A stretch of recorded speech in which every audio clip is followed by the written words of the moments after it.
హైకోర్టులో కల్వకుంట్ల కన్నారావుకు చుక్కెదురైంది. కన్నారావు పిటిషన్ను హైకోర్టు కొట్టేసింది.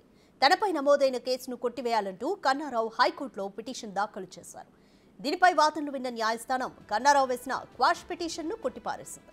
ఆదిపట్ల పోలీస్ స్టేషన్లో కేసు కొట్టివేయాలని ఇటీవలే కన్నారావు పిటిషన్ వేశారు.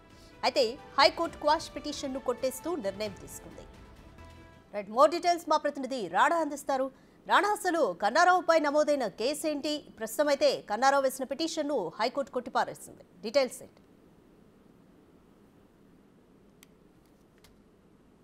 ఆదిపట్లలోని 2 ఎకరాల 13 గుంటలకు సంబంధించిన భూమి వ్యవహారం ఇది. ఆ భూమిని కబ్జా చేయడానికి కన్నారావు ప్రయత్నించాడంటూ కూడా అతనిపైన ఆదిపట్ల పోలీస్ స్టేషన్లో కేసు నమోదైనటువంటి నేపథ్యం అయితే కనపడుతుంది. అక్కడ వేసినటువంటి అన్ని సామాన్లు తీయించేసి అక్కడ ఉన్నటువంటి మ్యాట్స్ కానీ అవన్నీ గ్రీన్ మ్యాట్స్ కానీ అవన్నీ ఉంటాయి పెద్ద ఎత్తున అక్కడ ఒక గుడిసెల్లాగా వేశారు. వాటిని కూడా తీసి అక్కడ కాల్చివేసినటువంటి నేపథ్యం అయితే కనపడుతుంది. దాదాపు 30 మంది ఆ రోజు వెళ్ళి ఈ యొక్క భూమిని కబ్జా చేయడానికి వారు ప్రయత్నించారంటూ కూడా దాదాపు 30 మంది పైన ఆ రోజు కేసులు కూడా నమోదయ్యి ప్రస్తుతం కన్నారావు కూడా పారిపోయినటువంటి నేపథ్యం కనపడుతుంది. అతను కూడా పరారీలో ఉన్నాడు. ఇప్పటి వరకు బెంగళూరులో ఉన్నాడనేసి కూడా చెప్పినప్పటికీ ఇతని నుంచి ఒక ఆచూ కూడా కనపడినటువంటి నేపథ్యం కనపడుతుంది. ఒకవైపు అలా ఉండగానే తనను ఆదిపట్లలో నమోదైనటువంటి కేసు సంబంధించిన విషయంలో నన్ను అరెస్ట్ చేయదంటూ కూడా ఆయన హైకోర్టులో క్వాష్ పిటిషన్ వేయడం జరిగింది.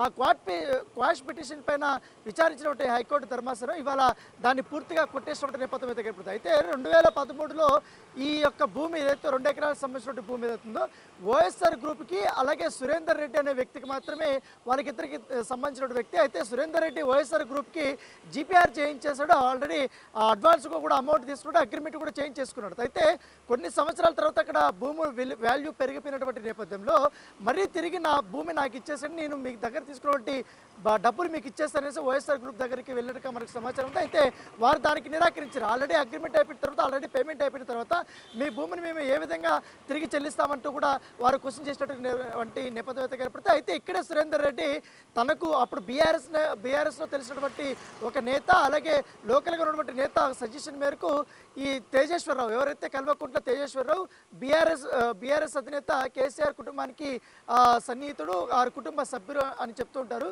సో అతను కన్నారావు అలియాస్ కన్నారావు ఆయన పేరు. ఆయన్ని కన్సల్ట్ అయ్యారు. కన్సల్ట్ అయిన తర్వాత నీ భూమిని తిరిగి తెప్పించడానికి నీ ఆధీనంలో తెప్పించుకోవడానికి డబ్బు ఖర్చు అవుతుంది అనేసి కూడా చెప్పినట్టుగా తెలుసు. దానికి 3 కోట్ల రూపాయల వరకు కూడా డీల్ కుదుర్చుకున్నాడు. దాంట్లో 40 లక్షల రూపాయల వరకు కూడా అడ్వాన్స్ కూడా తీసుకున్నటువంటి నేపథ్యం కనపడుతుంది.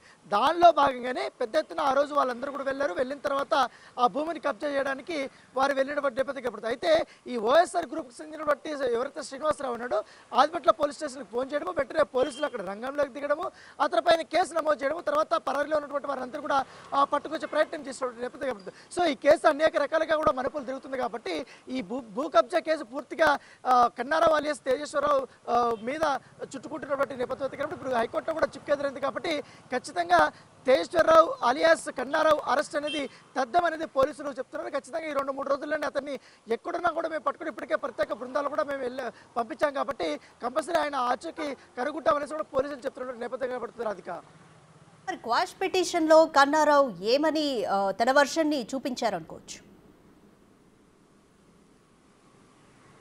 ఆ ల్యాండ్కి నాకు ఎటువంటి సంబంధం లేదు, కావాలని నా పేరు విరికించారు, ఎవరో అక్కడ వెళ్ళారు, కానీ ఆ కేసులో నేను లేననేసి కూడా తన వర్షను తను చెప్పినటువంటి నేపథ్యం. అయితే కన్నారావు తేజేశ్వరరావు ఇచ్చినటువంటి ఆదేశాల మేరకే అక్కడ ఉన్నటువంటి వ్యక్తులందరూ కూడా అనుచరుల వర్గం అంతా అక్కడికి వెళ్ళారు.